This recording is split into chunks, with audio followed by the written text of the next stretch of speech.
very first and hopefully annual Phoenix Awakening Domestic Abuse Awareness Summit. That being said, our last speaker of the day has joined us from his book signing. Thank you very much.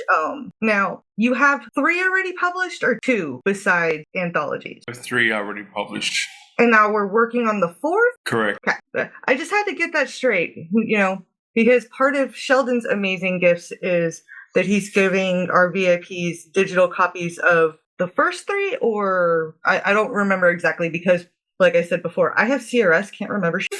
The first 2, the third book for the trilogy is not completed yet, but it will be soon.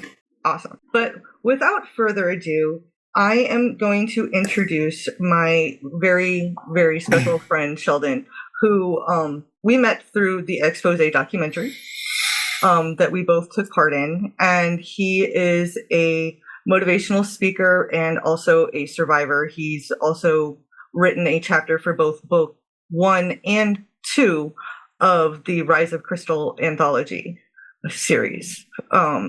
So without further ado, I am going to hand over the stage to the very handsome Sheldon. Well, hello everybody, and hopefully your day went well. My talk today is from worrier to warrior, breaking the cycle of domestic violence. And before we dive in, I just want you to take a moment, just a brief pause, and feel the weight of why we're all here today. It's not by accident, it's not random. Today is about confronting something we don't always talk about, but affects so many. Breaking the cycle of domestic violence. I can see it in your eyes already. I think it's more than that. For many of you, this is life. Real, raw. For some, it's a battle you've been fighting quietly in the dark. And for others, maybe it's still ongoing. But make no mistake, this room is filled with warriors. Maybe you don't feel like one right now. You are far stronger than what you know. Let me take you back to a night that might seem ordinary aside from the outside. But to me, it felt like my world was closing in. You know those nights, right? Where the air is thick, not with peace, but with tension. Tension so dense, it wraps around your chest like a steel band, harder and harder, until every breath feels shallow. Every heartbeat is pounding. That night I was sitting in a room where the hum of the television became an almost deafening noise in my ears. The footsteps outside the door echoed like a warning. I remember feeling like I was suffocating. Everything around was too much, yet I couldn't move. It was fear. Pure, paralyzing fear. It wasn't just feeling. It had seeped into my very bones, making me feel like if I just stayed still, stayed quiet, I could avoid. Have you ever been there? Stuck in a moment so thick with fear, it becomes your second skin? I was trapped, not just in the room, but inside myself. The fear silenced me. It convinced me that I couldn't change anything, that speaking up, standing up for myself, would only make things worse. Fear, when you live with it long enough, becomes an old but toxic friend. It convinces you that you need it, that it's keeping you safe, but in reality, chaining you down. That night something shifted, and it wasn't some loud, dramatic revelation. No thunderclap, one simple thing, a whisper. A whisper so faint, I couldn't believe I caught it. That whisper, you deserve more. You deserve more. But it came from somewhere deep inside me, a place I thought I had buried long ago. It's the part of you that's been silenced for so long, you forget it's even there. It's the part that still dares to believe, even in the darkest moments, there is hope. There's always hope. You might not see it at first, but you deserve more. Those words didn't change everything, but they cracked something open. They flickered like a candle flame in the darkness, barely visible, that I wasn't powerless, and neither are you. And that flicker became the spark that started my transformation. It didn't transform overnight. I didn't wake up the next morning feeling like a warrior. I didn't suddenly escape the cycle of violence with some grand gesture. No, my journey from warrior to warrior was a series of small, painful steps. The first step, I reached out, not with a roar, not with a cry for help, but with a quiet whisper of my own. I trusted how I was feeling, and let me tell you, that moment, that decision to open up, was a moment of profound bravery. Even though it felt small at the time, It wasn't a long conversation. It was dramatic. It was raw, and it was honest. It was a moment of vulnerability. But that small act of letting someone else in was the beginning of reclaiming my power. And you can do the same. It was the first crack in the wall I had built around myself. That was another moment. I said no. It was quiet, almost too quiet to notice. But it was monumental. It was the time in a long time I had allowed myself to say no to something that had always brought me pain. That small, that seemingly insignificant act of defiance was like a drop of water hitting a rock. It doesn't look like much at first, but after time, it wears away the stone, reshaping it. That small no became the foundation for every no that followed. Every decision I made to reclaim my life piece by piece. I want you to think about that for a moment. Think about your own life. Think about that small decision. The ones that at the time might have seemed insignificant, but were actually moments of profound strength. These choices, however small, are the building blocks of transformation. This journey from warrior to warrior isn't about survival, thriving. It's about moving beyond the fear, beyond the silence, and reclaiming your voice, your story. And here's the most important part. It's those small, quiet moments of choice. The ones that no one else can see but you. The ones where you say to yourself, I deserve more. And that's why we're here today, I believe. We're not just talking about the pains of domestic violence, talking about breaking free from it. We're talking about transforming from being a passive warrior into an active warrior, someone who takes back control of their life. And I want you to know this, that journey from warrior to warrior is not some far off dream. Right now, today, it doesn't start with grand gestures or grand actions. It starts with you hearing, maybe for the first time, even if you are the only one to hear it for yourself, that you deserve more. It's not when you have to take a loan. Look around you. All these people that's in this room, or all the people that were here earlier today. You're surrounded by people who understand, people who have been where you are or where you were, people who have fought through it. Today, you have a community. Today, you have the tools. The tools are available to help you. And most importantly, today, you have Whisper inside of you, just waiting to be heard. Today is not just a conversation about domestic violence. Today is actually a declaration that we are no longer going to be warriors in our pain, no longer standing by as the cycle continues. We become warriors, strong, vibrant warriors. Today we take that first step, no matter how small, towards reclaiming our power, our voice, and our lives. So I encourage you, listen closely. Turn into that whisper inside of you. Trust it. You deserve more because you truly do. And you have the strength inside of you to break that cycle, to move from warrior to warrior. And the journeys of those here today and those I've guided are examples of how this transformation happens. Today is about my story of the person that you're here to help. So let's take this first step together. Let me ask you something. When was the last time you felt like you had control over your own life fully and completely? I mean, real, authentic control. Time where you go through the motions pretending everything's fine, or saying, oh, that's fine, that's fine, that's fine. But inside you feel like a passenger in your own life. For so many of us, we've lived through domestic violence. The feeling of control is a distant memory. If we ever had it at all, then it is still could be a distant memory. Without your consent, you're watching it play out scene by scene as though you're trapped in a story you didn't choose to be a part of. But here's the truth. No one else has the right to write your story. Not your abuser, not the people who doubt you, not the circumstances that have held you back. Only you. The pen has always been in your hand. When I talk about reclaiming a story, I'm not talking about some abstract concept. I'm talking about taking back the narrative of your life piece by piece. It's about realizing that no matter what's happened to you or is happening to you, the power to rewrite the next chapter. Please let me share something personal with you. After years of living, I convinced that my life was written for me. And it was a story I didn't want to live. Every day I felt small, powerless. I felt like I was living someone else's life, where fear and control were the authors of my every move. Have you ever felt like that? Like you're watching yourself from the outside, but you're too scared or too exhausted to take the pen back, I was stuck. Until one day, I looked at myself in the mirror and something changed. It was just me looking at myself and whispering, "You deserve more." Here's what I want you to take away.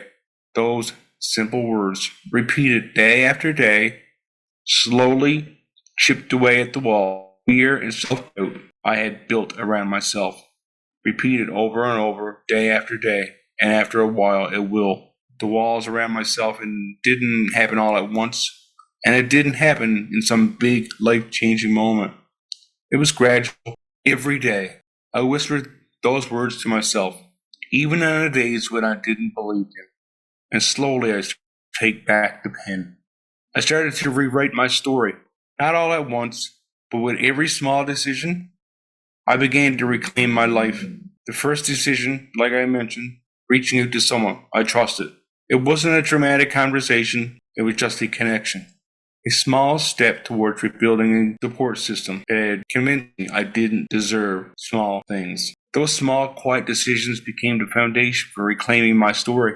Every time I chose to believe that I deserved more, every time I took a step towards a healthier life, I was rewriting my narrative, and you can do the same with yours. And that's what I talk about with you today, reclaiming your story.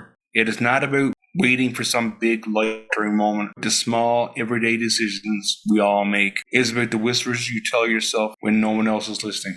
It's about choosing, even when it's hard, to see yourself not as a victim, but as a warrior. We're talking about shifting from being a passive observer in your own life to an active participant. Many of us, for too long, we've been those warriors. What's going to happen? What's going to happen? What's going to happen? We've been bystanders, watching the cycle of abuse play out over and over and over again. But the moment you decide to earn more, that's the moment you step into the role of the warrior. Hear me roar. That's the moment you begin to reclaim your story. And if you don't mind, I'd like to share another story. There was a woman I worked with who had endured years of emotional abuse. She felt damaged beyond repair. Her first small step, something simple, writing in a journal each day. Nothing grand, just small reflections on her feelings, her fears. Those journal entries became her lifeline. They became the space where she could safely begin to rewrite her narrative. Day by day, see herself not as broken, but as someone worthy of love, someone deserving of respect. Eventually, she made a brave decision to leave her abusive relationship. Not with a grand, dramatic act, but with a quiet, resolute decision. And that's the key. Sometimes the most powerful transformations happen not in the loudest moments, right decisions we make every day. This journey is deeply personal, it's often painfully slow, but every small choice you make to reclaim your story brings you one step closer to breaking the cycle. Whether that choice is as small as a morning affirmation in the mirror or as big as leaving an abusive relationship, every step matters. Every step is a victory. Your story is not over. The fact that you're here today, listening to these words, means you've already started the process of reclaiming your narrative. You're already on the path to becoming the warrior in your own life. It doesn't matter how small your steps are right now. What matters is that you keep forward. You may feel like your past has defined you, but it hasn't. You may feel like the trauma has written your story for you, but it hasn't. You still hold the pen. You still have the power to write the next chapter. And that chapter is yours to create. So I have a few learning points or takeaway points. Learning point number 1, resilience mindset shift. I call it resilient mindset shift. Let's talk about resilience.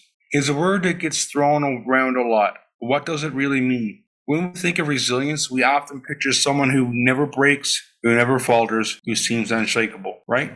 But that's not the reality. Not for me, not for any of us who have lived through trauma.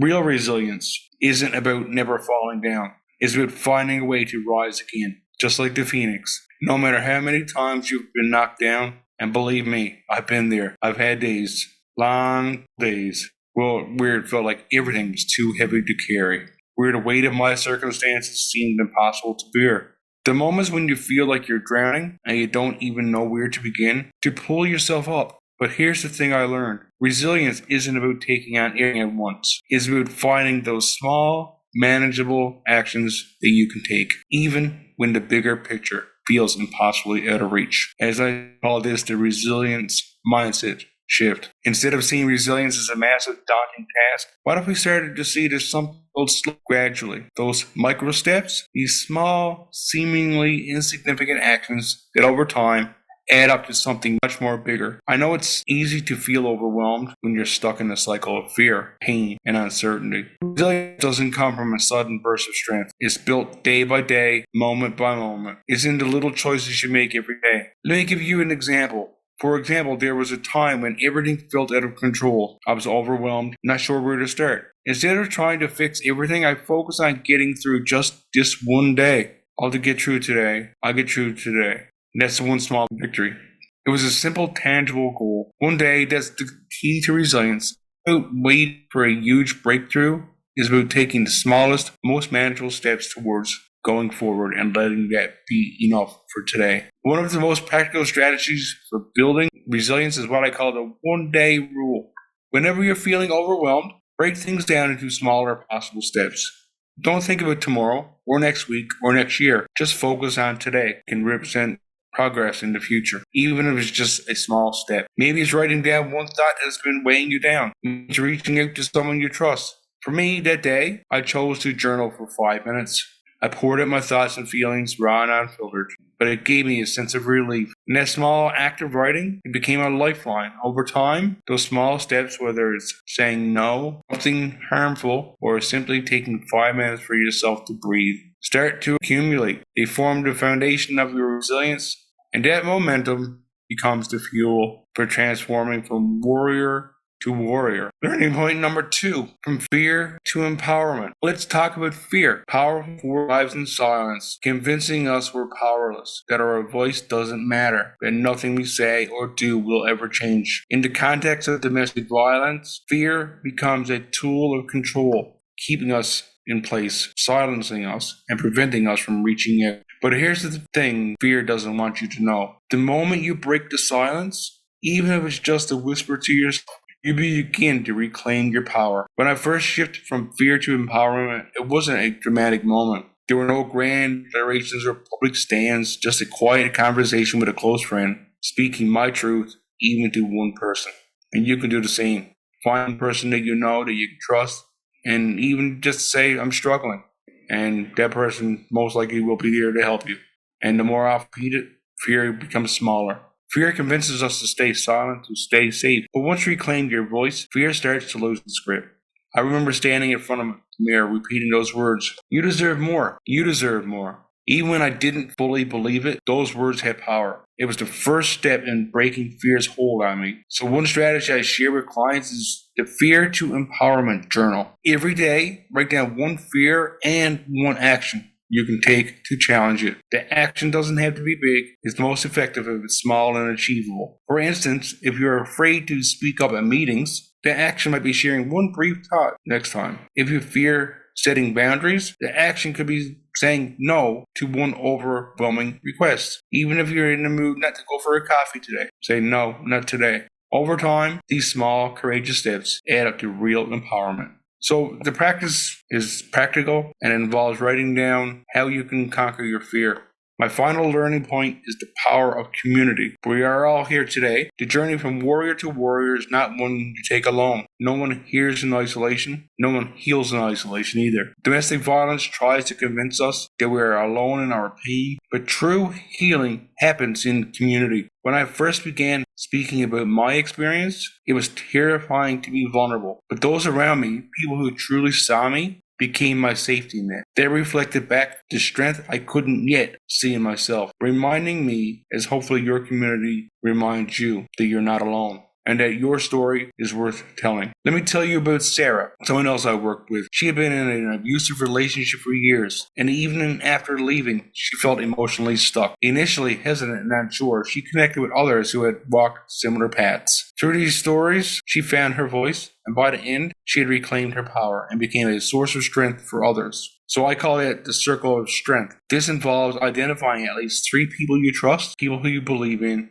and hold space for your vulnerability. They remind you of your youth, they remind you of your worth, and lift you up when you can't do it alone. So identify 3 people, build connections with those who can remind you of your strength. This will accelerate your healing journey. I noticed that there's more than 3 people here today, so there's a good place to start. So before we conclude, let's address one more crucial aspect. Vulnerability. Though it might seem unreasonable in the context of becoming a warrior, vulnerability is one of the most powerful steps on the path. Many of you think vulnerability is the opposite of strength. It feels like exposing ourselves to more pain and risk. But I need to tell you, vulnerability is not weakness, it's strength. When we're experiencing trauma, the instinct is to build walls, to protect ourselves by holding our emotions. We fear that if no one sees our wounds, no one can see how to use them against us. But hiding behind those walls keeps us stuck. It disconnects us from others and from our true selves. For years, I thought being strong meant keeping everything together. I tried to protect myself by never letting anyone see how I was really feeling. Oh, I'm a robot. I have no feelings. Nothing bothers me. Yeah, right, sure. On the outside, I appeared in control, but inside I was drowning, carrying the weight of my trauma and pain alone. Then one day, I allowed myself to be vulnerable. I sat down with a close friend and said, I'm struggling. It was terrifying, but it was the most freeing experience of my life, and that's no lie. Take 5 minutes each day to reflect on what you're truly feeling because of that. Don't filter or push it away. Be honest with yourself. Write it down, and when you feel ready, share it with someone you trust. It doesn't have to be everything at once, just a small piece of how you feel. And remember that warriors don't fight alone. Warriors know when to lean on others, when to ask for help, and when to allow themselves to be vulnerable. So as we move forward towards the conclusion of my talk here today, I want to remind you that embracing vulnerability is not about showing weakness. It's about stepping into your power. It's about recognizing that you are worthy of love, support, and connection. So I want to leave you with an undeniable truth. Your inner greatness is real. It's not something you need to search for or earn. It has been inside you all along.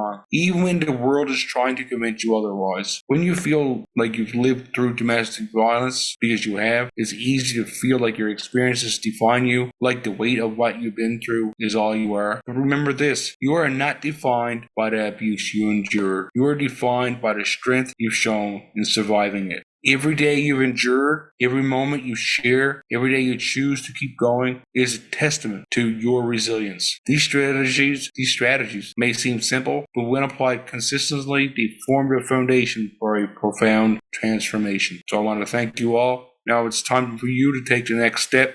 It's time to go from surviving to thriving.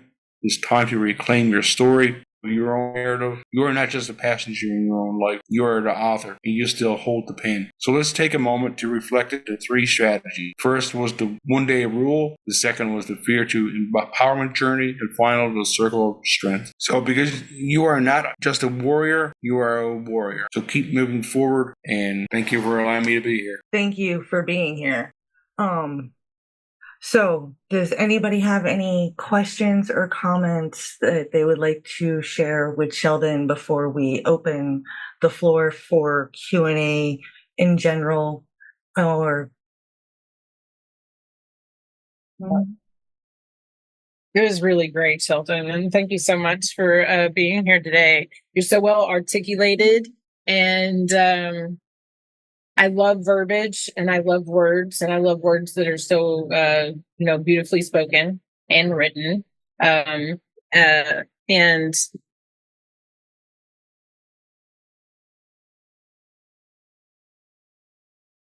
they come at a cost, right? So thank you so much. And I say that for all of us. Mm-hmm. And I've made it through the day without getting teary-eyed, which is like so because I'm an emotional person. So and I'll be crying here in a minute too before we go to leave. But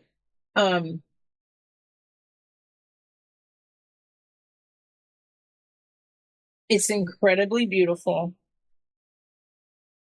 to see and hear a man share your story and be vulnerable.